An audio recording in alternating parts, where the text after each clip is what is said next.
Hi, everybody. Welcome back to another episode of The Low Show. Today, I am joined with a very special guest, a good friend of mine and basketball knowledge extraordinaire, Chloe Hines. Hi, guys. Okay, and today we're going to talk about the W. We have a lot to talk about there. And then All-Star voting starts today, so I figured we'd go through our teams and just kind of say some ideas of who we would pick. Yeah. If we just want to jump straight into that, that'd be great. Do you have any picks for, who you would put on these all-star teams? Or Personally, I think Nafisa Collier has been doing really good. And as well as I think Sophie Cunningham deserves a place this year. I think This has really been, a year she's, shown herself. I mean, there's a lot of options. Obviously, a lot of returners, like Asia Wilson and Stewie. But, yeah, what about you? Yeah, I also have Fee down. I mean, she is averaging 25 points a game. Yeah. I mean, the Lynx have the best record in the league, so I think that goes to show just her dominance. And then also in the West, I mean, I have Asia down, obviously, 21 points a game. Oh, yeah. 10 rebounds, 3 blocks a game. She's been killing it. Mm-hmm. And then I also have Satu Sabali from the Mercury down.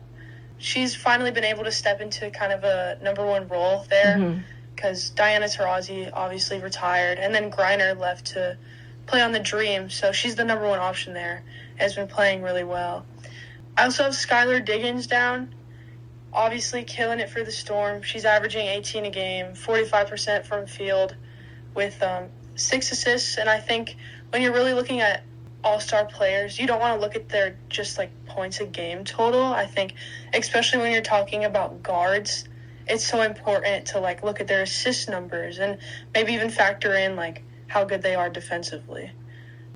And then obviously in the East, I have to put in Caitlin Clark. I don't think it's really a conversation there. I think she's the best player in the league, averaging almost a double-double.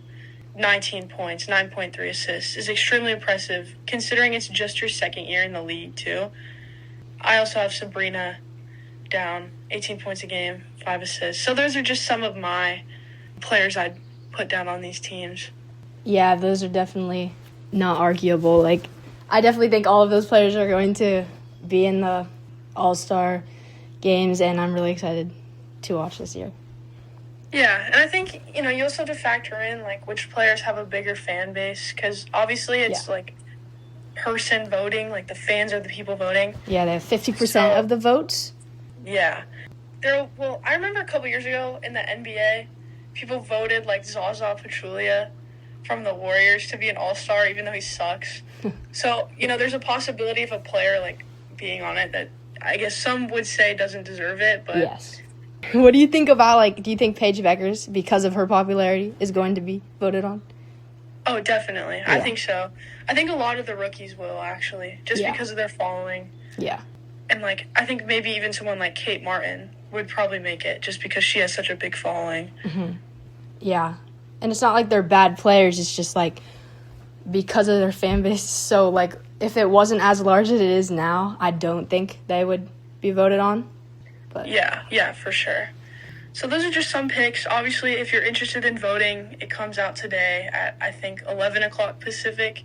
You can go to the WNBA website and vote on there. And I think you have until the All-Star game, which is mid-July-ish, to vote. If we want to talk a little bit more about what teams have surprised us this season, or players that have surprised us this season.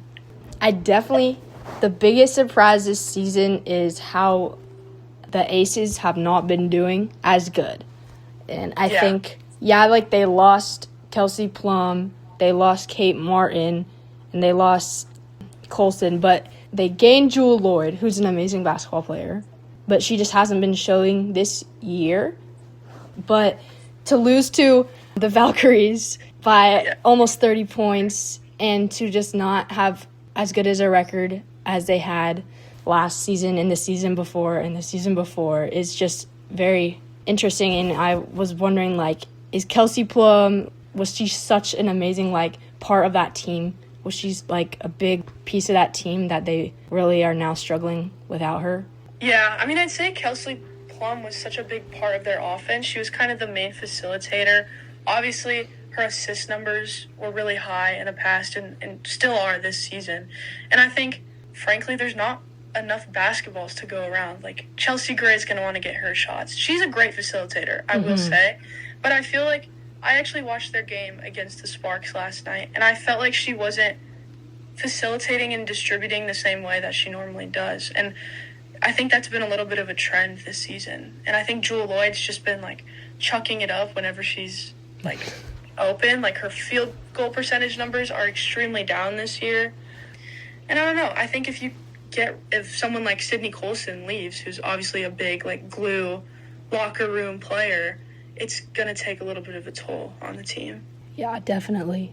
And then with Kelsey Plum going to Los Angeles, like, Los Angeles is probably having, like, one of their biggest seasons in a while. And I think that's really good because, I mean, they have such good players and their, like, chemistry is going so well. And clearly it just shows that, like, Kelsey Plum is, like, such, like, a huge piece of having a good team.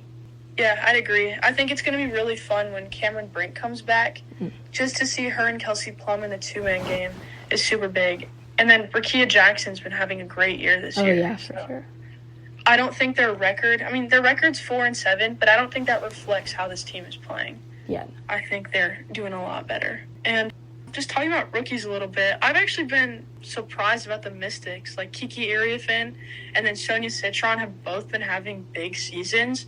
And I talked a little bit about this before in my draft episode, but the rookies, that rookie class for the Mystics is going to be a huge part of their team in coming seasons. They're kind of just using them to kind of build the foundation for their team.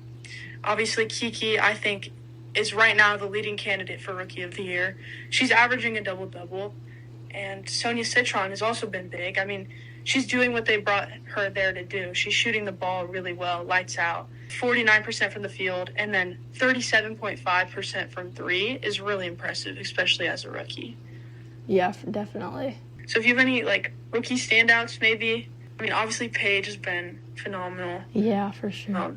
Definitely, there's been so many rookie standouts. But, yeah, I was going to say, as well as Sonia, I think she's been doing so amazing, like, really pulling the Mystics together because of their huge loss with, like, EDD. We knew it was coming since she's been gone for so long. But obviously, yeah, I think they are really building the Mystics back up and especially going through a lot of coaches. Yeah, as well as Kiki. They're both, like, helping the program come back together. Yeah, and that also kind of leads me to ask the question, like, when you think of Kiki's last season in college at USC, she kind of fell off a little bit from her time at Stanford. And I was wondering, like, because we see how great she's doing in the WNBA, was going to USC, like, a bad move for her? Well, obviously, I think it definitely brought her more popularity because with, like, Juju Watkins and everything, people knew more who she was. But I think because Juju Watkins was very focused on herself than, like, on the court, I think looking at USC, you really only did see Juju Watkins. So, yeah, I do think that was a bad move. But obviously, she's in the WNBA, so it wasn't terrible. But I think, like, clearly she hasn't, like, stopped working just because of that. Now that she has a place to, like, show her own work, it's just, like, showing that she is, like, an amazing basketball player. But, yeah, USC, I mean, she could have gone somewhere where she could have shown herself a little more, but obviously she's in the W now, so. Like you said, that didn't slow her down at all. But I kind of compare it to, like, Kevin Durant and, like, James Harden and Kyrie on the Nets a couple years ago. She was kind of ring chasing because obviously USC has Juju. They had Ryan Marshall, Kaylee Heckle. I mean, just so many great players that I think she was looking more for a national championship than she was kind of like her own personal benefit to where she could be the number one option. And I think now when we look at a team like the Mystics, they don't really have a solid star player. And I feel like they do such a great job of sharing the ball and everyone kind of gets their shots up. Whereas you said, like, at USC, it was all Juju. And I think it's better when there is no, you look at the team and you think of one player. I think that it's better to have, like, multiple amazing players on the team rather than just one that stands out, because it definitely brings a team more together and it makes them have more chemistry, and it just makes the fan base a lot different than just having everyone go for one player. Like, as the percent was 50% drop when Caitlin Clark couldn't play, and the tickets went down. I think that's crazy. Yeah, I totally agree. And you look at the teams that have been successful in past couple seasons, right? Like the Liberty, obviously they won last year. They have Sabrina and Jonquel Jones and Brianna Stewart and so many great players. And even before that, the Aces with Asia, Kelsey Plum and Chelsea Gray. I totally agree with you. I think it's so important to have kind of a well-rounded team. And I think what the Mystics are doing right now is really good. I think, yes, their record, they're 4-6, they're below 500, but they're a young team, right? And honestly, I don't really have a favorite team in the WNBA. And after, the Mystics had such a great draft class with a lot of my favorite players, and my favorite player in all of college basketball last season was Georgia Amore. And obviously I was bummed to see her go down with an ACL injury, but I'm really taking a liking to this Mystics team. And then one player I do want to shout out real quick is Brittany Sykes. Nobody really knows who she is. She's been in the league for 8 years. She's kind of been like an average role player. But this season with the Mystics, she's averaging 20, which is 4th in the league. Very impressive, with 5 assists and then 35% three-point field goal percentage, which is also extremely impressive. So I'm looking forward to watching this team in the future. I don't think they're going to have a really deep run in the playoffs, and they might not even make the playoffs, but in coming seasons, they'll be pretty dangerous. Yeah, I completely agree with that. So if you have any players that you've been, pleasantly surprised by this year, or just anyone you think is, killing it right now at the top of their game? Honestly, there's a lot, not all positive, since, like I said, Jewel Lloyd, her percentage completely dropped, but also the team is just a big part of how someone plays. But also, I would say Lexi Hull and Sophie Cunningham, with both of them. Lexi Hull having, in her first game of the WNBA, I remember her ankles were broken. She did not have, the best first years in the W, but now having, a more, supportive and strong team, I think this is, her time. Clearly, she's made it her time to shine. I think that she's definitely stepped up. And as well, Sophie Cunningham, coming from Phoenix. Watching her years ago, I've always thought she was a dog, but I'm so glad that she's finally getting the fan base that she deserves, because she really is one of the biggest hustlers, I think, in the WNBA, even though obviously she doesn't play as much, but I think she is one of the biggest hustlers with passing and just all over the ball and the court, and I just think that she is outstanding basketball player. Yeah, I would 100% agree with that, actually. I think playing, in Phoenix with Diana Taurasi is not an easy task, and I feel like their system was so centered around Taurasi and Griner that, really the other players didn't really get a chance to shine. And, yeah, they were successful. Yeah, they made the Western Conference Finals a couple times, but I just think now, her being with the Fever, she obviously has – the role is right there for her. She knows her job, and she's executing it really well. Another player I think has surprised me has been Natasha Cloud. It's her first year with the Liberty. Her stats on paper don't look that great, but if you watch them play, she's definitely known as one of the top defenders in the WNBA, and she's really showcasing that this year. She's top 3 in the league for steals per game, and she's just kind of that locker room energy player that's really helped them out. I remember when she was on the Mystics back in 2019 with Elena Del Don, when that team won the ring, and she was such a big part of their success. And I think she kind of fell off a little bit in past years, but now being with the Liberty, I think she's really, really having a great year. So, I don't know, we talked a little bit about teams, talked about some players. Do you have any predictions of what teams are going to do well in the playoffs, or maybe even make a run at a championship? I mean, I definitely think it's going to be similar to last year, because with the record for New York Liberty and Minnesota, both being undefeated. I think they're going to make it the farthest, but New York has definitely had a stacked team for a long time. Like, when you look at New York, you don't just see a single player. I think when I think of New York, I think of Stewie and Ionescu. Also, losing Sloot is a big loss, but also they are definitely still holding it together. And Minnesota, I mean, you just can't go wrong with them. I think that is my predictions for the finals. Yeah, dude, when Sloot tore her ACL a couple days ago, that ruined my day. Yeah. I hate to see all my favorite players honestly tearing their ACL. Yeah. It's such a problem. And I'm so scared whenever I see a player go down, holding their knee. Yeah. All of a sudden, oh, shoot, that's ACL. They're out. No, yeah. And Chicago, they're not doing so good this season. Sloot was the one thing holding them together, I think, being a guard. Yeah, so that's a big loss for Chicago.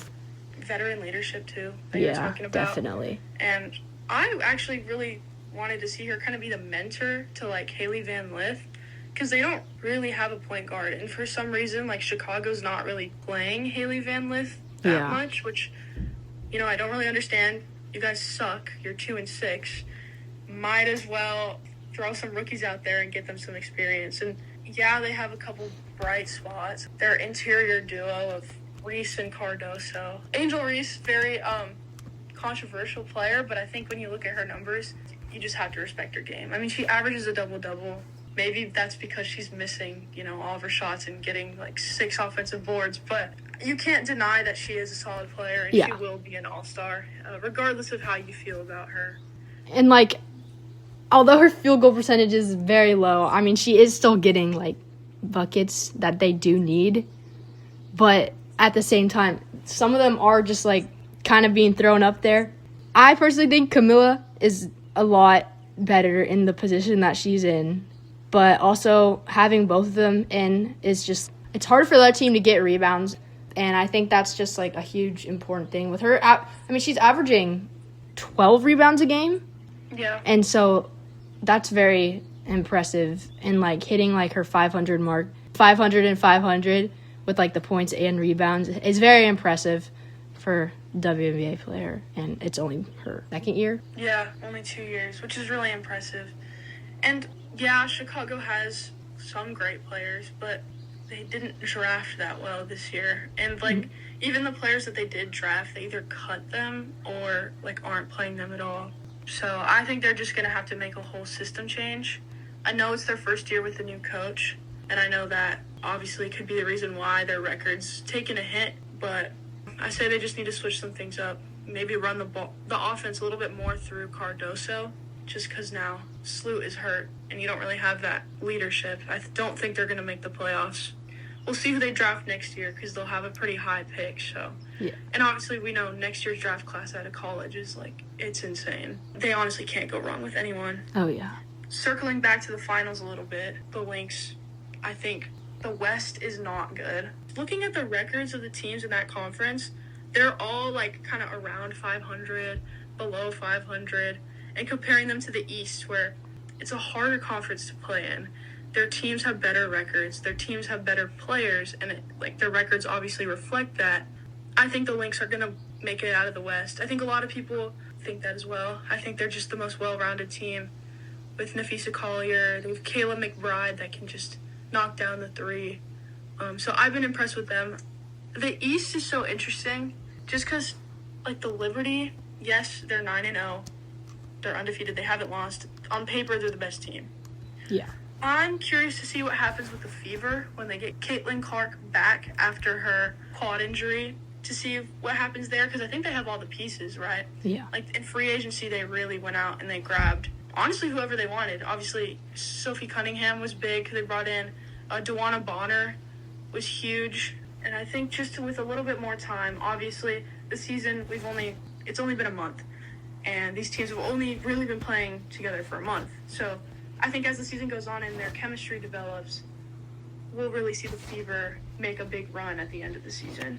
I think, the Dream, they've been doing better than I've expected. Obviously, they've had a rough patch the past years, but I think bringing in Brittany Griner, I mean, she's averaging 13 points a game, which is it's important, as well as like Brianna Jones and Ryan Howard has been doing also really good. So I think they definitely have a better chance than they have had in a while of getting farther in the playoffs, which is important for them because finally kind of digging themselves out of their hole. Yeah, and also, like, not even talking about their team, but, like, their ownership and their coaching staff, like, hasn't been that stable and consistent the past couple years. Obviously, back in 2020, all the political stuff with their owner. I don't really want to get into that right now, but I think the dream, huge free agency, like you said, and then also a player like Alicia Gray, who's been also having a great year. Mm-hmm. I mean, she's been averaging 20. She's been shooting the ball really well from 3, and I think that's just what they need. They kind of have everyone they need to. They've built out the interior depth with Griner and Brianna Jones, and Ryan Howard is an emerging star in the league. I think she'll be an all-star this year, and Alicia Gray I think will also be an all-star this year. They're just having a good year. They're second in the Eastern Conference right now. And I just realized, kind of talking about different players in this episode, a lot of these free agents have come from the Sun. And, like, you think of the Sun, they've been so good the past couple seasons. They were always kind of in the Eastern Conference Finals or maybe even the finals, just making deep runs in the playoffs. And then this year you look at them and they're at the bottom of the league. Why do you think that is? Just if you want to talk a little bit about that.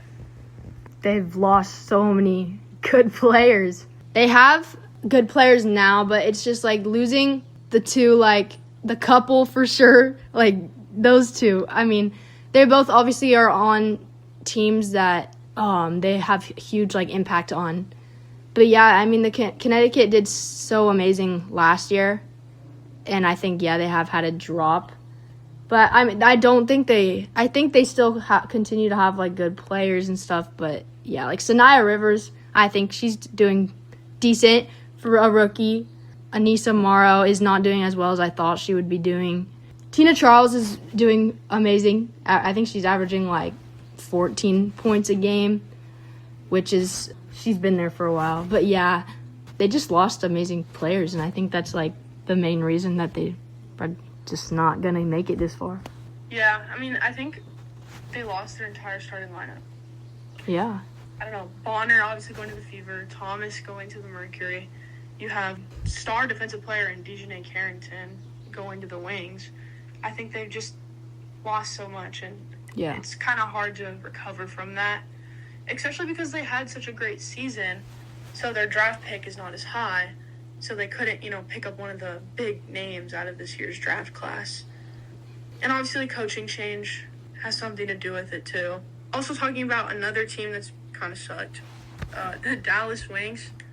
I personally thought the duo of Paige and Enrique would really elevate this team's performance. And they had a successful free agency. I mean, they brought in Melissa Smith from the Fever, and then Dejanay Carrington, who I mentioned before, is also a big part of that.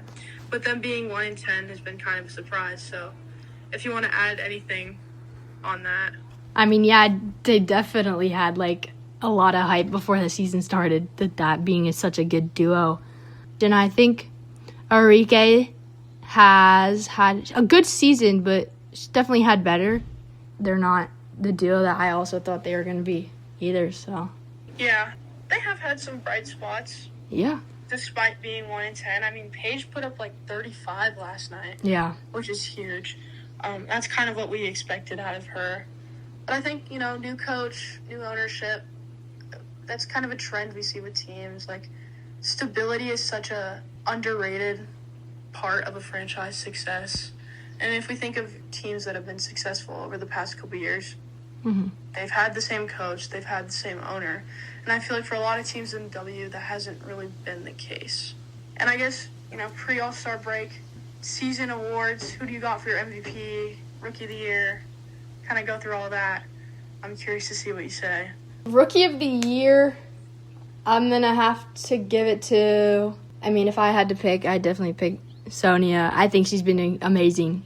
I think, she's coming from Notre Dame, which is like amazing basketball player, but I feel like she didn't have as much recognition that she should have had. But yeah, I think that she could get Rookie of the Year. But with the fan base with Paige Beckers, I think she's not going to receive that. MVP, depending on how Natasha Cloud plays the rest of the season, because of how much of an impact she's had this season, I think that she has a chance at it. And then also, as well as, I definitely think that Nafisa Collier, I think she could have another chance at that too. I totally agree. I think they're going to give it to a player that's on a good team. Or they could do what everyone thinks they're going to do and give it to Caitlin Clark. Yeah. But she has missed, a couple of weeks with that injury, so I don't know how that will affect her MVP voting. But I have to agree with you about Nafisa Collier. I think she's the best player in the league. I think Asia Wilson, yes, obviously always consistent, always great, but her team hasn't been as good this year. And I think when you think of an MVP, their team has to be good, and they have to be doing really well. My Rookie of the Year, you're right, I think about the Paige thing. I think she'll end up getting it. But who I want to see win is really Kiki Irifen. I think coming into the league, she's had such a big impact for that Mystics team, who we all thought was going to be really bad this year. Yeah. And then most improved player, I talked about it before, but Brittany Sykes. Maybe I'm just like a Mystics fan, kind of picking all their players, but I just think going from 12 points a game last year, being such a role player in the league, to emerging as a star in her 8th year is extremely impressive. And then I think Coach of the Year, they're going to give it to the team with the best record, which will probably end up being Sydney Brondello from the Liberty. Yeah. All right, everybody. Thank you so much for listening to another episode of The Low Show. Chloe, thank you for joining me. And I'll try to get you back on again in college basketball because, we had some great conversations during March Madness about it. And I'd love to hear your takes for next season. Thank you, everybody, for listening.